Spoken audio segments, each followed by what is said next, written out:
الذین آمنوا صلوا علیہ وسلموا تسلیما اللہم صل علی سیدنا و شفیعنا و حبیبنا و مولانا محمد معدن الجود والکرم وعلی آلہ وبارک وسلم صلاۃ و سلام علیک یا رسول اللہ صلی اللہ تعالی علیہ وسلم لا الہ الا اللہ محمد رسول اللہ صلی اللہ تعالی علیہ وسلم۔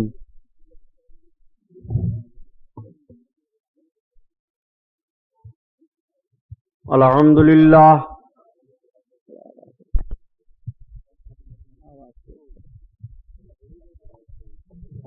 الحمدللہ الحمدللہ رب العالمین،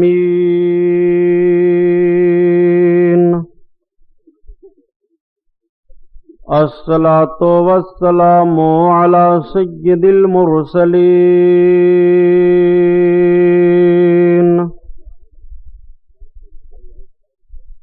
وعلی آلہ الطاہرین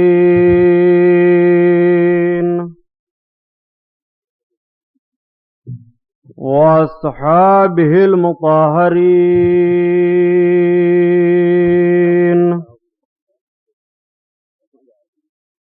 وابنہ الغوث العظم الجیلانی محی الدین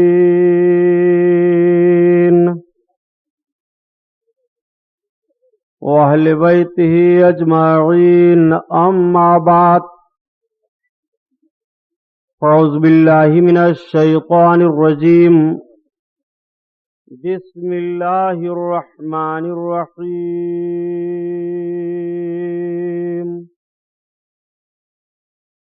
قال اللہ تعالی فی القرآن العظیم والفرقان الحمید،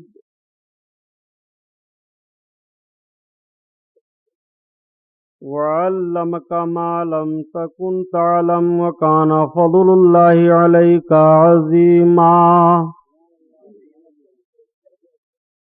صدق اللہ البصیر القدیر وصدق رسولہ الرشید النذیر، والحمد للہ رب العالمین۔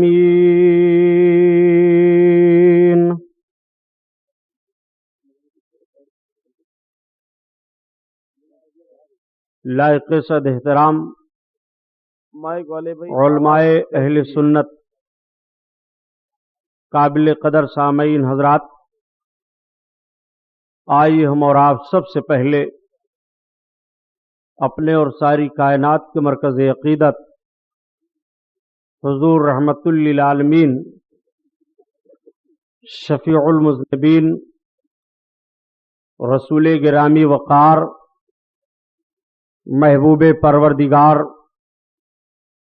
دونوں عالم کے مالک و مختار حضور محمد الرسول اللہ صلی اللہ تعالی علیہ وسلم کے دربار پر انوار میں درود شریف کا نذرانہ پیش فرمائیں۔ پڑھیے بلند آواز سے، اللہم صلی علی سیدنا و مولانا محمد معدن الجود والکرم وعلی آلہ وبارک وسلم صلاۃ و سلام علیک یا رسول اللہ صلی اللہ تعالی علیہ وسلم۔ پورا مجمع خیر و برکت کے لیے اور پڑھ لیجئے درود پاک، اللہم صلی علی سیدنا و مولانا محمد معدن الجود والکرم وعلی آلہ وبارک وسلم صلاۃ و سلام علیک یا رسول اللہ صلی اللہ تعالی علیہ وسلم۔ حضرات گرامی، آج کا یہ عظیم الشان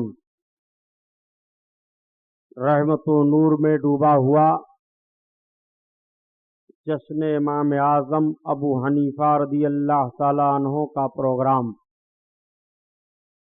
جس میں ہم اور آپ شرکت کی سعادت حاصل کیے ہوئے ہیں، مبارکباد کے لائق ہیں بزم رضا کے تمام ارکان، جنہوں نے اس مقدس محفل کا انعقاد کیا، علماء اہل سنت کو دعوتیں پیش کی، انشاءاللہ ابھی آپ میرے بعد شہزادہ حضور شعیب الاولیاء کا بھی عظیم بیان سماعت فرمائیں گے۔ ناظم اسٹیج صاحب الفضیلت حضرت علامہ محمد فاروق صاحب قبلہ مدہ ظلہ العالی کا حکم مجھے پہلے ہوا۔ اسٹیج پر جلوہ افروز تمام علماء، حضرت العلامہ محمد صابر صاحب قبلہ، حضرت علامہ اسرافیل صاحب، ہمارے یہ دوسرے علماء حفاظ قرہ، رب العزت ان کی زندگیوں میں برکت عطا فرمائے، ان کے علمی فیضان سے ہم کو اور آپ کو فائدہ اٹھانے کی توفیق عطا فرمائے۔ اس سے پہلے جو حضور سرکار غریب نواز کے نام پر ایک عظیم الشان محفل 2 روزہ اسی جگہ پر منعقد ہوئی تھی، جس کے سرخیل مخیر قوم و ملت، محب العلماء محبوب العوام، محترم جناب الحاج سیٹھ شاہ عالم صاحب اظہری، رب تعالی ان حضرات کی محنتوں کو قبول فرمائے، دارین کی سعادتوں سے سرفراز فرمائے۔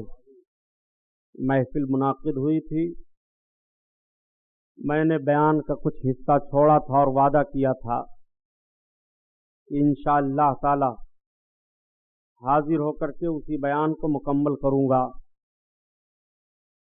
لیکن آج جب شاہ عالم سیٹھ سے ملاقات ہوئی تو انہوں نے مجھے عنوان دیا کہ سبحانی صاحب آپ کو آج سرکار کے علم غیب کے تعلق سے بیان کرنا ہے۔ سبحان اللہ سبحان اللہ۔ آپ حضرات اپنی دکانوں پر رہتے ہیں، ہوٹلوں میں بیٹھ جاتے ہیں، کاروباری بنیاد پر آپ لوگوں کا ایک دوسرے سے ملنا ہوتا ہے۔ کچھ ایسے بھی ذہن کے گندے ہوتے ہیں جو اللہ کے حبیب صلی اللہ علیہ وسلم کے علم غیب پاک پر لب کشائی کرتے ہیں، منہ کھولتے ہیں۔ اس تعلق سے انشاءاللہ میں پوری کوشش کروں گا کہ آپ یہاں سے بیان نہیں بلکہ کتاب سن کر کے جائیے۔ سبحان اللہ۔ محبت سے درود پاک پڑھیے تو پھر بات آگے بڑھے۔ صلی اللہ علیہ وسلم، صلی اللہ علی النبی والہ صلی اللہ تعالی علیہ وسلم، صلاۃ و سلام علیک یا حبیب اللہ صلی اللہ تعالی علیہ وسلم۔ تو آئیے حسب معمول نعت پاک رسول صلی اللہ تعالی علیہ وسلم کے چند اشعار۔ اعلی حضرت عظیم البرکت آیت من آیات اللہ، معجزۃ من معجزات رسول اللہ، امام احمد رضا خان علیہ الرحمت و رضوان کی سماعت فرمائیں۔ اعلی حضرت عظیم البرکت اپنے آقا صلی اللہ تعالی علیہ وسلم کی تعریف نعت میں جب کرتے ہیں تو میں یہ بتاتا رہتا ہوں کہ آپ کی نعت کا کوئی نہ کوئی شعر یا تو سرکار کا کوئی معجزہ ہوتا ہے، یا تو قرآن عظیم کی کسی آیت کا کوئی ترجمہ، یا تو آقا کریم صلی اللہ علیہ وسلم کی مقدس زندگی پاک کا کوئی گوشہ۔ جیسے سرکار اعلی حضرت عظیم البرکت اپنے آقا صلی اللہ تعالی علیہ وسلم کی تعریف اس طرح سے عرض کرتے ہیں، یا رسول اللہ،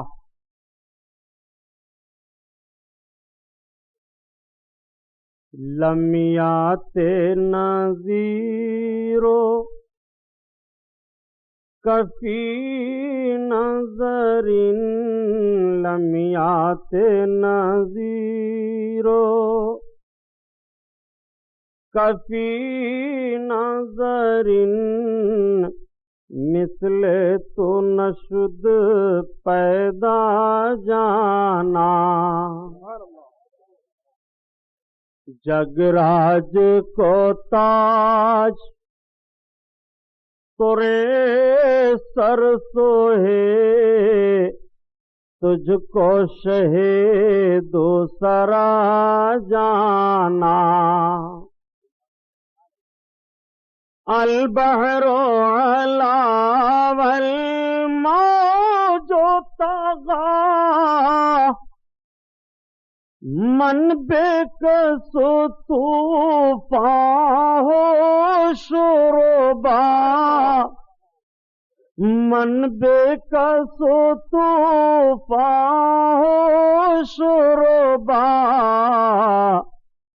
مجدھار میں ہوں بگڑی ہے ہوا موری نیا پار لگا جانا مجدھار میں ہوں بگڑی ہے ہوا موری نیا پار لگا جانا. اعلیٰ حضرت کے اس شعر میں تلمیح ہے. جب آپ حج کرنے کے لیے جا رہے تھے اس وقت یہ پانی والا جہاز چلتا تھا. آپ جب اس پر سوار ہوئے جہاز چلا اور بھی تمام حجاج تھے تو آقا کریم صلی اللہ علیہ وسلم نے کشتی پر سوار ہونے کے وقت ایک دعا بتائی ہے. یہ آدمی جب کشتی پر سوار ہو اور وہ دعا پڑھ لے تو سمندر کے طوفان سے موج سے طغیانی سے محفوظ رہے گا. کشتی کے غرقابی سے اس کو حفاظت رہے گی. اعلیٰ حضرت عظیم البرکت رضی اللہ تعالی عنہ جب سوار ہوئے تو آپ نے کشتی کی اس دعا کو پڑھ لیا. سمندر میں جہاز جا رہا تھا، ہچکولے کھانے لگا، طوفان اٹھا. تو حاجیوں نے کہا حضرت جہاز کا کپتان اعلان کر رہا ہے کہ اس وقت جہاز سمندر میں پھنس گیا ہے، طوفان ہے، ہچکولے کھا رہا ہے. تو اعلیٰ حضرت عظیم البرکت ارشاد فرماتے ہیں کہ اللہ کے حبیب صلی اللہ تعالی علیہ وسلم نے کشتی میں سوار ہونے کے وقت جس دعا کو بتایا ہے کہ پڑھ لو اس کو میں پڑھ کر کے سوار ہوا ہوں. میرا ایمان و عقیدہ ہے کہ تمام سمندر کے طوفان سے میں محفوظ رہوں گا. سبحان اللہ سبحان اللہ. لوگوں نے پھر عرض کیا کہ سرکار بہت زور پر طوفان ہے، کشتی بالکل ہچکولے کھا رہی ہے، خطرہ ہو گیا ہے، جہاز کا کپتان اعلان پر اعلان کر رہا ہے. تو اعلیٰ حضرت عظیم البرکت اپنے آقا کی طرف لو لگاتے ہیں. اب آپ اس شعر کو پڑھیے اور منظر کو ملاحظہ کیجیے. البحر علا والموج طغا من بے کسو طوفان ہو شربا من بے کسو طوفان ہو شربا مجدھار میں ہوں بگڑی ہے ہوا موری نیا پار لگا جانا مجدھار میں ہوں بگڑی ہے ہوا موری نیا پار لگا جانا. اور اور اسی موقع کا ایک شعر یہ بھی ہے،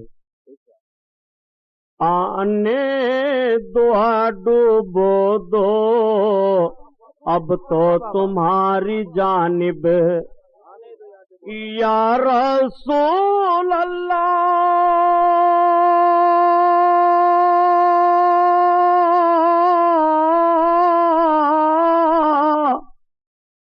آنے دو یا ڈوبو دو اب تو تمہاری جانب،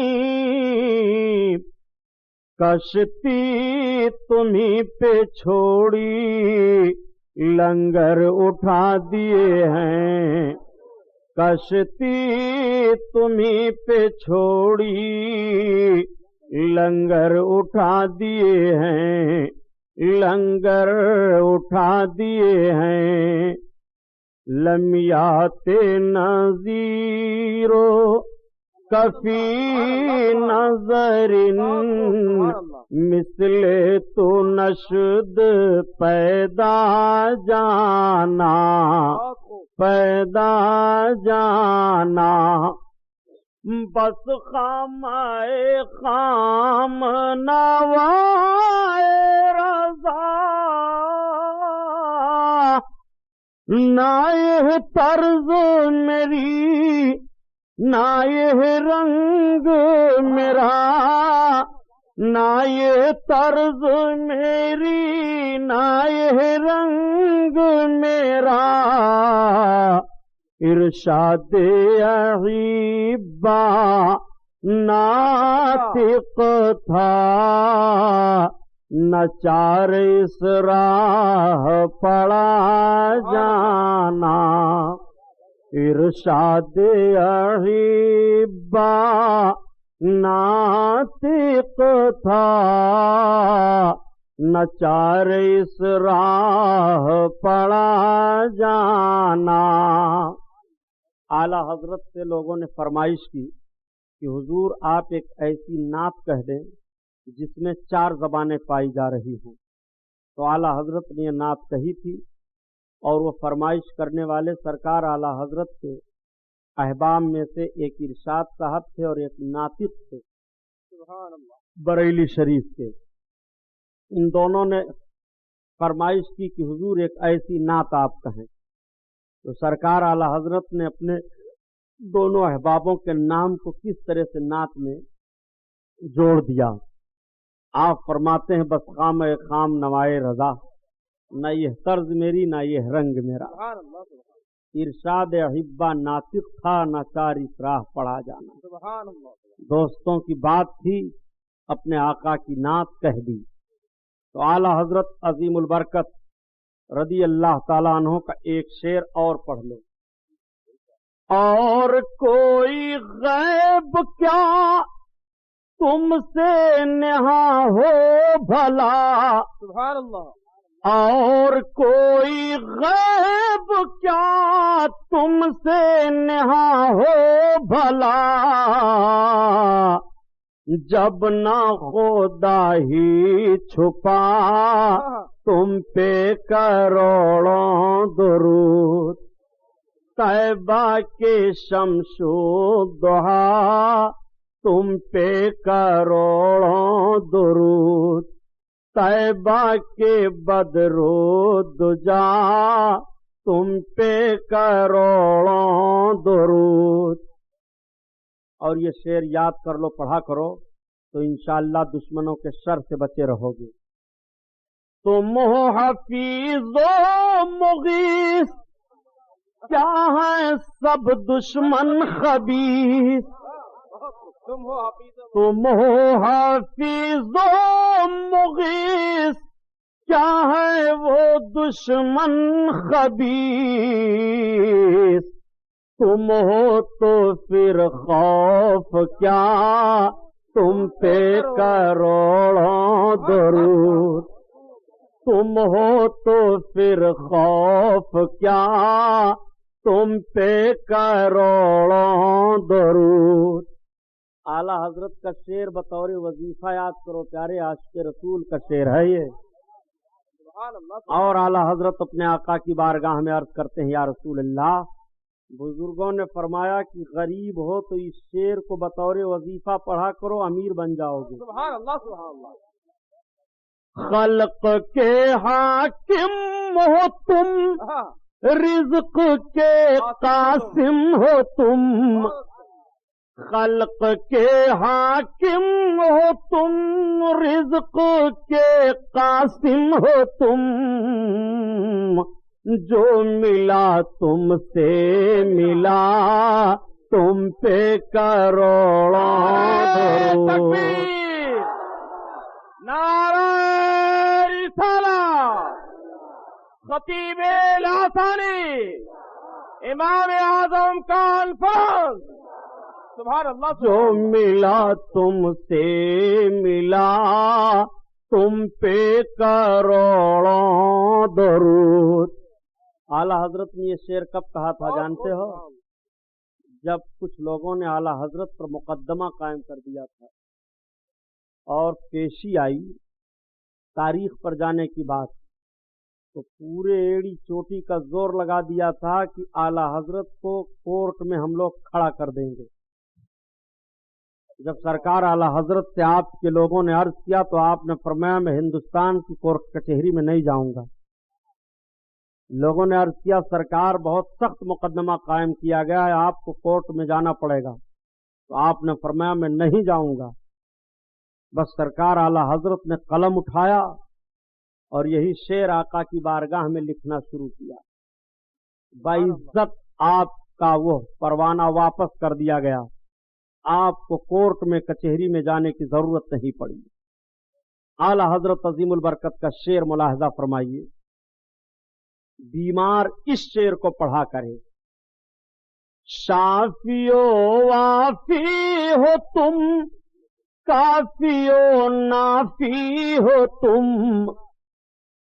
شافی و وافی ہو تم، کافی و نافی ہو تم، درد کو کر دو دوا تم پہ کروڑوں درود۔ درد کو کر دو دوا، درد کو کر دو دوا تم پہ کروڑوں درود۔ دشمن سے بچنے کے لیے ہو تو وہ شعر پڑھو، رزق کی کمی ہو تو وہ پڑھو، بیمار ہو تو یہ پڑھو، اور گنہگار ہو تو کیا پڑھو؟ سبحان اللہ سبحان اللہ۔ اپنے آقا کی بارگاہ میں اپنے گناہوں کی معافی اس طرح سے مانگو،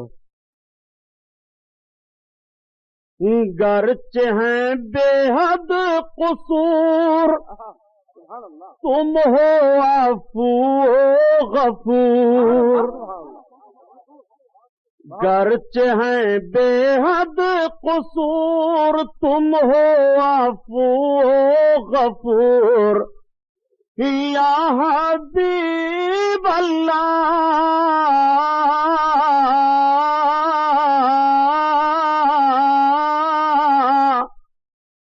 گرچہ ہیں بے حد قصور تم ہو عفو غفور، بخش دو جرم و خطا تم پہ کروڑوں درود، بخش دو جرم و خطا تم پہ کروڑوں درود۔ ان اشعار کو صرف اس لیے پڑھا ہوں کہ آپ یاد کر لو اور پڑھتے رہو، تعویذوں کی ضرورت آپ کو نہ پڑے گی پیارے، انشاءاللہ شکایت نہ ہوگی۔ سبحان اللہ، کہ شان سے ہستان بولے، فدائے حامل قرآن بولے، غلام موتی ایمان بولے، وہ نکتہ رس دقیقادان بولے، ادب کا مطلع تابان بولے، سبحان اللہ سبحان اللہ، وَأَحْسَنُ مِنْكَ لَمْ تَرَقَّتُ عَيْنِي سبحان اللہ وَأَجْمَلُ مِنْكَ لَمْ تَلِدِ النِّسَاءُ، سبحان اللہ، خُلِقْتَ مُبَرَّعًا مِنْ كُلِّ عَيْبٍ كَأَنَّكَ قَدْ خُلِقْتَ كَمَا تَشَاءُ، سبحان اللہ، ہزار بار بشویم دہن سے مشکو گلاب، ہنوز نام تو گفتن کمال بے ادبی۔ حضرات، اللہ کے حبیب صلی اللہ تعالی علیہ وسلم نے مکہ شریف میں جب سب سے پہلے کلمہ توحید کا اعلان فرمایا. میرے آقا نے اعلان فرمایا قولوا لا الہ الا اللہ تفلحوا، تم سب کے سب کلمہ پڑھ لو فلاح پا جاؤ گے. سبحان اللہ. انی رسول اللہ، میں اللہ کا رسول ہوں. میرے آقا نے جب کلمہ توحید کا اعلان فرمایا تو مکہ میں ایک انقلاب برپا ہوا. گھر گھر میں اختلاف شروع ہو گیا، محلے محلے میں اختلاف شروع ہوا، باپ بیٹے میں اختلاف ہونے لگا، بھائی بھائی میں اختلاف ہونے لگا. مکہ کے کچھ بڑے بڑے تاجر اس وقت مکہ سے نکل کر کے شام کے ملک میں تجارت کرنے کے لیے جا رہے تھے. جب اللہ کے حبیب نے اپنی رسالت اور نبوت کا اعلان فرمایا، انہی بڑے بڑے تاجروں میں رئیس مکہ حضرت ابو بکر ابن قحافہ رضی اللہ تعالی عنہ، یعنی حضرت ابو بکر صدیق رضی اللہ تعالی عنہ، یہ بھی سالار قافلہ بن کر کے تشریف لے جا رہے ہیں. سبحان اللہ. حضرت ابو بکر صدیق اس پورے تجارتی قافلہ کے سردار ہیں. پہلے دور میں جب لوگ سفر کیا کرتے تھے تو یکا دکا نہیں بلکہ قافلے کی شکل میں سفر کرتے تھے. یہ نئی سواریاں نہیں تھیں بلکہ اس وقت گھوڑے، اونٹ، خچروں پر، بیلوں پر اور دوسرے جانوروں پر اپنے تجارت کے سامانوں کو لاد کر لوگ چلا کرتے تھے. خود ان جانوروں پر سوار ہوا کرتے تھے. ایک تجارتی غول ہوتا تھا، سفر کرنے والوں کی ایک جماعت ہوتی تھی. اکثر و بیشتر وہ پہاڑ کے راستوں میں چلتے تو رات میں چلتے، دن میں آرام کرتے. حضرت ابو بکر صدیق رضی اللہ تعالیٰ عنہ پورے تجارتی قافلہ کے ساتھ سردار تجار بن کر کے تشریف لے جا رہے ہیں. جب شام کا ملک چند منزل رہ گیا تو رات آئی. آپ نے ارشاد فرمایا تمام تاجروں سے کہ پہاڑیوں کے بیچ سے گزرنا ہے، جھاڑیاں ہیں، جنگلات ہیں، رات میں چلنا مناسب نہیں ہے، اس لیے ٹھہر جاؤ. اور سامنے ایک گرجا گھر نعرہ تکبیر، نعرہ تکبیر، نعرہ رسالت، نعرہ رسالت، علماء اہل سنت، شہزادہ شعیب الاولیاء، نعرہ تکبیر، نعرہ رسالت. محمد معدن الجود والکرم وعلی آلہ وبارک وسلم. صلاۃ و سلام علیک یا رسول اللہ صلی اللہ علیہ الاولیاء اور نبیر حضور شعیب الاولیاء. یعنی اب آپ کے جملے میں عرض کروں کہ باپ پوت دونوں سبحان اللہ اسٹیج پر جلوہ افروز ہیں. یعنی حضور حضرت علامہ جامع معقول و منقول شیخ کے طریقت صاحب الفضیلت پیر طریقت حضرت علامہ شاہ غلام عبد القادر صاحب قبلہ علوی مرکزی دارالعلوم اہل سنت فیض الرسول براؤں شریف سدھارتھ نگر، اور دوسرے علماء حضرت علامہ عباس صاحب اور بکر صدیق رضی اللہ تعالیٰ عنہ پورے تجارتی قافلہ سے ارشاد فرماتے ہیں کہ ٹھہرو، آج رات یہیں بسر کرو. وہ دیکھو سامنے گرجا گھر ہے، تجارت کا مال گرجا گھر میں رکھو اور یہ پورا میدان ہے، یہاں بسیرا کرو. آپ نے اپنے غلام کو بھیجا، غلام جاؤ معلوم کرو گرجا گھر کے اندر جو راہب ہے اگر اجازت دے دے تو اس کی اجازت سے کچھ تجارت کے سامان جو نازک ہیں وہ رکھ دیے جائیں.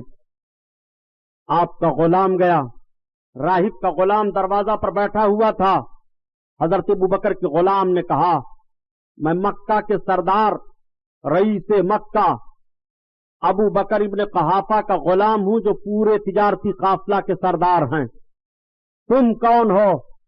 اس نے کہا اس گرجا گھر کے اندر جو میرا آقا صرف خدا کی عبادت کرتا ہے میں اس کا غلام ہوں. کہا اپنے آقا سے پوچھ لو کیا مجھے یہاں ٹھہرنے کی اجازت دی جا سکتی ہے؟ ہم اپنے تجارت کے کچھ مال کو رکھنا چاہتے ہیں. اس نے کہا نہیں، یہاں کسی کو رہنے کی اور ٹھہرنے کی اجازت نہیں ہے. اب سے پہلے کچھ لوگ آئے تھے جنہوں نے کچھ ایسا گھنونا کردار یہاں کیا کہ ہمارا آقا خفا ہو گیا. اس غلام نے کہا پہلے تم جا کر بتا دو تو کہ ہم مکہ کے تاجر ہیں۔ اس کے دل میں کچھ بات آئی، اٹھا اور گرجا گھر کے اندر گیا اور اپنے آقا سے کہا کہ حضور مکہ سے کچھ تجارتی لوگ آئے ہیں اور وہ تجارت کا سامان لے کر کے آئے ہیں، یہاں رکھنا چاہتے ہیں، رات ہو گئی ہے، بسیرا کرنا چاہتے ہیں، رات گزار کر پھر وہ چلے جائیں گے، اجازت آپ دیتے ہیں؟ مکہ کا نام سننا تھا کہ راہب اٹھ کر کے کھڑا ہو گیا۔ اس نے ایک پرانی کتاب نکالی اور نکالنے کے بعد اس میں کچھ دیکھنے لگا اور دیکھنے کے بعد کہا غلام جاؤ اس غلام سے کہہ دو کہ تم اپنے آقا کو بلا کر لاؤ۔ غلام راہب کا گیا اور حضرت ابوبکر صدیق چنانچہ آیا غلام اور اس نے عرض کیا حضور چلیے راہب آپ کو بلاتا ہے۔ حضرت ابوبکر صدیق پہنچے، راہب دیکھا، اٹھ کر کے کھڑا ہو گیا، کھڑے ہونے کے بعد پیشانی کا بوسہ لیا، ہاتھ کو ہاتھ میں لے لیا، اس نے عرض کیا اے تجارتی قافلہ کے سردار آپ ہم کو اجازت دیجئے میں آپ کو امیر المومنین کہوں۔ اتنا سننا تھا، حضرت ابوبکر صدیق چونک پڑے۔ آپ فرماتے ہیں کہ تم یہ کیا کر رہے ہو؟ میرا تو نام یہ ہے، میں مکہ کا رہنے والا ہوں، میرے شہر کا جغرافیہ یہ ہے۔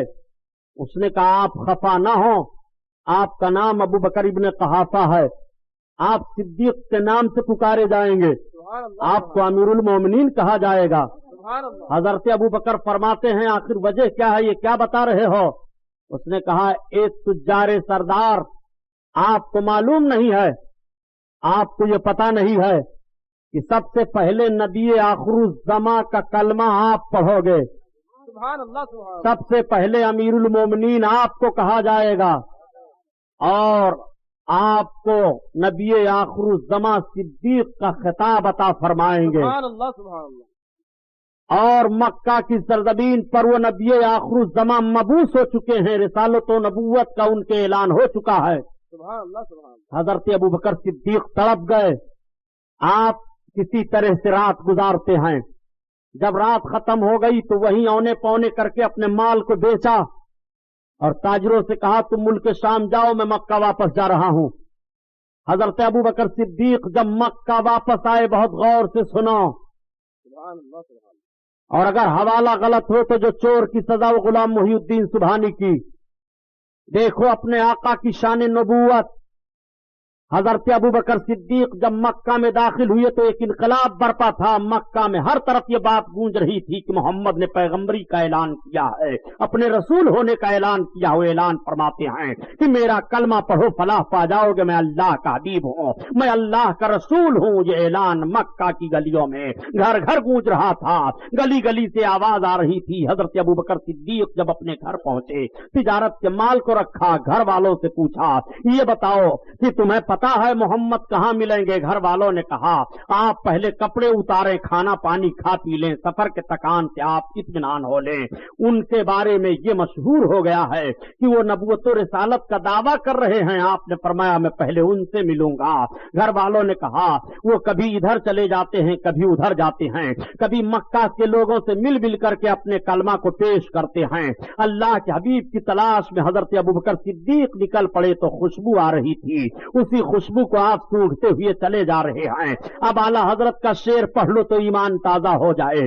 ان کی مہک نے دل کے غنچے کھلا دیے ہیں، جس راہ چل گئے ہیں کوچے بسا دیے ہیں، کوچے بسا دیے ہیں۔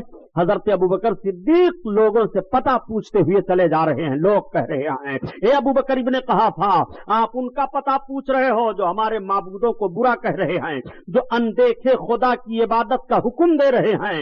حضرت ابوبکر صدیق پتہ لگاتے لگاتے فاران کی چوٹی پر پہنچ گئے۔ فاران پہاڑی ہے، اللہ کے حبیب جلوہ افروز ہیں، کعبۃ اللہ کی طرف میرے سرکار دیکھ رہے تھے۔ اتنے میں حضرت ابوبکر صدیق سرکار کے قریب پہنچے، نگاہ نبوت پڑی۔ آقا صلی اللہ علیہ وسلم اٹھ کر کھڑے ہو گئے، ارشاد فرماتے ہیں آؤ ابو بکر ابن قحافہ آؤ، آؤ ابو بکر ابن قحافہ آؤ۔ ایک جملہ اور میں عرض کرتا چلو پیارے، امتی کے لیے نبی کھڑے ہو رہے ہیں، آپ ذرا عظمت ملاحظہ فرمائیے، اور امتی نبی کے لیے کھڑا ہو جائے تو اعتراض کیا جا رہا ہے۔ حضرت ابو بکر صدیق رضی اللہ تعالیٰ عنہ کے لیے میرے آقا کھڑے ہو گئے، فرماتے ہیں آؤ ابو بکر ابن قحافہ قریب آؤ۔ جب حضرت ابو بکر قریب ہوئے تو آقا ارشاد فرماتے ہیں اہلن و سہلن مرحبا، اہلن و سہلن مرحبا۔ میرے آقا کا یہ ارشاد تھا، حضرت ابو بکر صدیق دیوانہ وار سرکار کی بارگاہ میں پہنچ گئے، آقا نے ہاتھ میں ہاتھ لیا، ارشاد فرمایا اے ابو بکر ابن قحافہ قولوا لا الہ الا اللہ تفلحو، یہ اعلان کر دیا ہے میں نے، اے لوگو اللہ کا کلمہ پڑھو، ایک معبود کی عبادت کرو فلاح پا جاؤ گے۔ اے ابو بکر میں اللہ کا رسول ہوں، میرا کلمہ پڑھ لو۔ حضرت ابو بکر صدیق رضی اللہ تعالیٰ عنہ سرکار کا مقدس چہرہ دیکھ رہے ہیں، دیکھتے ہوئے عرض کرتے ہیں یہ تو بتائیے کہ جو نبی ہوتا ہے رسول ہوتا ہے وہ اپنے رسالت و نبوت کی کوئی نہ کوئی نشانی پیش کیا کرتا ہے۔ اتنا کہنا تھا تب تک میرے آقا نے ارشاد فرمایا اے ابو بکر ابن قحافہ جو گرجا گھر کے اندر راہب نے تمہیں بشارت دی ہے کیا میری نبوت کے لیے کافی ہے کہ نہیں؟ کیا میری نبوت کے لیے تمہارے لیے دلیل ہے کہ نہیں؟ اتنا حضرت ابو بکر صدیق سے آقا کا فرمانا تھا۔ حضرت ابو بکر صدیق عرض کرتے ہیں یا رسول اللہ میں جان گیا بس تیری پہچان یہی ہے، مجھے کلمہ پڑھائیے، اسلام میں داخل کیجئے۔ اللہ کے حبیب نے سرکار ابو بکر کو کلمہ پڑھایا اور اسلام میں داخل فرما لیا۔ سبحان اللہ سبحان اللہ۔ اب آپ جملہ پر غور کرو، حضرت ابو بکر صدیق کے اندر کلمہ پڑھنے کی تحریک کیسے پیدا ہوئی؟ اسی بنیاد پر تو کہ گرجا گھر کے اندر بات مجھ سے اور راہب سے ہو رہی ہے، شام کے راستے میں، اور مکہ میں اس کی خبر محمد رکھ رہے ہیں۔ تعجب کا مقام ہے، پھر بھی علم غیب مصطفیٰ پر بحث کر رہے ہو۔ یہ غیب نہیں ہے تو اور کیا ہے؟ کیا یہاں حضرت جبریل علیہ السلام وہی لے کر کے آئے ہیں؟ آقا کریم صلی اللہ علیہ وسلم پر سب سے پہلے کلمہ پڑھ کر اسلام میں جس عظیم شخصیت نے داخلہ لیا ان کے اندر علم غیب مصطفیٰ کی بنیاد پر کلمہ پڑھنے کی تحریک پیدا ہوئی۔ سبحان اللہ سبحان اللہ۔ اور آؤ اللہ کے حبیب صلی اللہ تعالی علیہ وسلم کی عظمت ملاحظہ کرو، غیب پر بات چل رہی ہے، ان روایتوں کو اس لیے ذہن نشین کرا دے رہا ہوں، روایتوں کو سمجھنے کے بعد پھر سمجھو کہ غیب کسے کہتے ہیں۔ اللہ کے رسول صلی اللہ تعالی علیہ وسلم نے اعلان نبوت فرمایا، لوگ کلمہ پڑھ رہے ہیں، اسلام میں داخلہ لے رہے ہیں، ایک بھیانک جنگ ہوتی ہے جس جنگ کا نام جنگ بدر ہے، جو سب سے پہلی لڑائی لڑی گئی۔ جب جنگ بدر میں مسلمانوں کی کامیابی کا معاملہ آیا، سنو آج اعتراض کیا جا رہا ہے کہ رسول اللہ کو غیب کہاں معلوم تھا؟ میرے آقا نے دنیا کے ایک ایک ذرے کا علم کا پتہ دے دیا ہے پیارے، علم مصطفیٰ سے کائنات کا کوئی ذرہ خالی نہیں ہے، میرے آقا کو وہ علم رب نے عطا فرمایا ہے۔ آقا کریم صلی اللہ تعالی علیہ وسلم کی خفیہ ایجنسی نے عرض کیا یا رسول اللہ کفاران مکہ ہم پر حملہ کر رہے ہیں۔ اللہ کے حبیب صلی اللہ تعالی علیہ وسلم نے ارشاد فرمایا کتنے لوگ ہیں؟ عرض کرتے ہیں یا رسول اللہ ان کے وہاں آج 3 اونٹ ذبح ہوئے ہیں۔ سرکار نے فرمایا اس کا مطلب وہ 1000 کے قریب ہیں، 1000 اسلام کے مخالفین میدان میں اتر چکے ہیں مقام بدر پر۔ اللہ کے حبیب صلی اللہ تعالی علیہ وسلم نے 313 مجاہدین کی ایک جماعت کو لیا۔ وہ کیسی جماعت تھی 313 لوگوں کی؟ ایسی جماعت تھی کہ کسی کے پاس تلوار ہے، کوئی ننگے پیر ہے، کسی کے پاس ڈھال ہے، کسی کے پاس تیر ہے، کسی کے پاس وہ بھی نہیں ہے، کسی کے پاس سر پر پگڑی بھی نہیں ہے، کسی کے جسم پر صحیح کپڑا بھی نہیں ہے۔ ایسے لوگوں کی ایک مختصر جماعت اللہ کے حبیب لے کر کے میدان میں اتر پڑے۔ میرے سرکار جب میدان میں اترے خیمہ زن ہو گئے، تو حضرت عمر فاروق اعظم کو بلایا. آپ نے فرمایا عمر بن خطاب ادھر آؤ. حضرت عمر بن خطاب آئے. اللہ کے حبیب نے ان کے ہاتھ کو پکڑ لیا. ایک ہاتھ سرکار ان کا ہاتھ اپنے ایک ہاتھ میں لیے ہوئے ہیں اور دوسرے ہاتھ میں میرے آقا کے عصا شریف ہے, اور عصا شریف سے میدان میں چل کر کے میرے سرکار ایک لکیر کھینچ رہے ہیں اور ارشاد فرما رہے ہیں اے عمر کل اس کے اندر ابو جہل مارا جائے گا, کل اس کے اندر فلاں کافر مارا جائے گا, کل فلاں کافر یہاں مارا جائے گا. اللہ کے حبیب صلی اللہ تعالی علیہ وسلم نے ابو جہل کے مرنے کی لکیر کھینچ دی ہے اور جگہ بتا دی ہے. میں آپ سے پوچھنا چاہتا ہوں کہ مرے گا ابو جہل کل, اللہ کے حبیب خبر دے رہے ہیں آج مرے گا اس جگہ پر, کل اللہ کے حبیب لکیر کھینچ کر بتا رہے ہیں کہ اسی دائرہ کے اندر ابو جہل مارا جائے گا. اللہ کے حبیب صلی اللہ علیہ وسلم جب یہ نشاندہی کر رہے تھے تو حضرت عمر فاروق اعظم نے یہ نہیں عرض کیا یا رسول اللہ آپ کل کی بشارت کیسے دے رہے ہیں, کل کی خبر آپ کیسے دے رہے ہیں, مرنے والا کل مرے گا اس کی بشارت آج آپ دے رہے ہیں, اس کی خوشخبری مسلمانوں کو آج سنا رہے ہیں کہ کل دشمن یہاں مار دیا جائے گا. یا رسول اللہ کل جو مرے گا اس کا علم تو صرف اللہ کو ہے, آپ کو کیسے ہے؟ اللہ کے حبیب سے یہ حضرت عمر فاروق اعظم نے اعتراض نہیں کیا بلکہ حضرت عمر فاروق اعظم سر تسلیم خم کیے دے رہے ہیں اور دیکھ رہے ہیں کہ میرے آقا ارشاد فرماتے ہیں اے عمر بن خطاب کل کی لکیر کے اندر ابو جہل مارا جائے گا. اللہ کے حبیب نے یہ بتا دیا. تمام صحابہ دیکھ رہے ہیں جب دوسرے دن جنگ ہوتی ہے پیارے تو ٹھیک میرے آقا صلی اللہ علیہ وسلم نے جو نشاندہی فرمائی تھی ابو جہل اسی لکیر کے اندر دائرہ کے اندر مارا گیا. اور ابو جہل کو مارنے والے کون تھے؟ جو چھوٹے چھوٹے بچے تھے. ان چھوٹے چھوٹے بچوں کے تعلق سے حضرت عبد الرحمن ابن عوف کہتے ہیں کہ دو چھوٹے بچے آئے اور مجھ سے کہنے لگے اے چچا یہ تو بتاؤ اللہ کے حبیب کا دشمن ابو جہل کہاں ہے؟ حضرت عبد الرحمن کہتے ہیں میں نے پوچھا بیٹو کیا کرو گے؟ ان شہزادوں نے کہا کہ ہم اس کو قتل کریں گے, ہم اس کو ماریں گے. اللہ کے حبیب کو گالی دے رہا ہے. وہ دونوں چھوٹے بچے آگے بڑھے اور اس زور سے حملہ کیا کہ ابو جہل سنبھل نہ سکا, گھوڑے سے نیچے گر پڑا. حضرت عبداللہ ابن مسعود پہنچ کر کے اس کی گردن کاٹ دیتے ہیں. جب جنگ کامیابی میں بدل گئی اللہ کے حبیب صلی اللہ علیہ وسلم نے مقتولین کو دیکھا اور دیکھنے کے بعد سرکار ارشاد فرماتے ہیں دیکھو جو میں نے نشاندہی کی تھی ابو جہل ٹھیک اسی دائرہ کے اندر مارا گیا ہے. میں آپ سے بتانا چاہتا ہوں قتل ہو رہا ہے ابو جہل آج, اور اس کے قتل کی خبر اللہ کے حبیب پہلے دے رہے ہیں. یہ علم غیب مصطفیٰ نہیں ہے تو اور کیا ہے, یہ رسول اللہ کا علم نہیں ہے تو اور کیا ہے. آؤ اللہ کے حبیب صلی اللہ علیہ وسلم نے کس کس چیز کی خبر نہیں دی ہے. نبی کونین صلی اللہ تعالیٰ علیہ وسلم جلوہ افروز ہیں. یہی مقام بدر ہے جب جنگ جیت لی گئی اور کچھ لوگ قیدی بنا لیے گئے, مدینہ شریف میں لائے گئے تو اللہ کے حبیب نے صحابہ کا اجتماع کیا اور آپ ارشاد فرماتے ہیں اے میرے صحابہ مشورہ یہ دو ان قیدیوں کے تعلق سے کیا کیا جائے.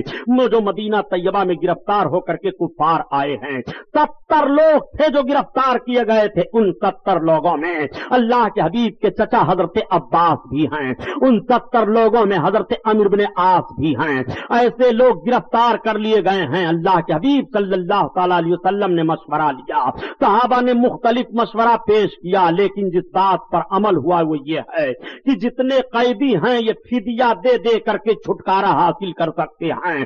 جن لوگوں کے پاس کچھ نہیں تھا دینے کے لیے اور وہ پڑھے لکھے تھے تو اللہ کے حبیب ارشاد فرماتے ہیں کہ یہ مدینہ طیبہ میں مسلمانوں کے بچوں کو پڑھا لکھا دیں, ان کا فدیہ یہی ہے, ان کے چھوڑنے کا بدلہ یہی ہے. میرے آقا نے تعلیم پر کس طرح سے زور دیا ہے اس پر بھی غور فرمائیے.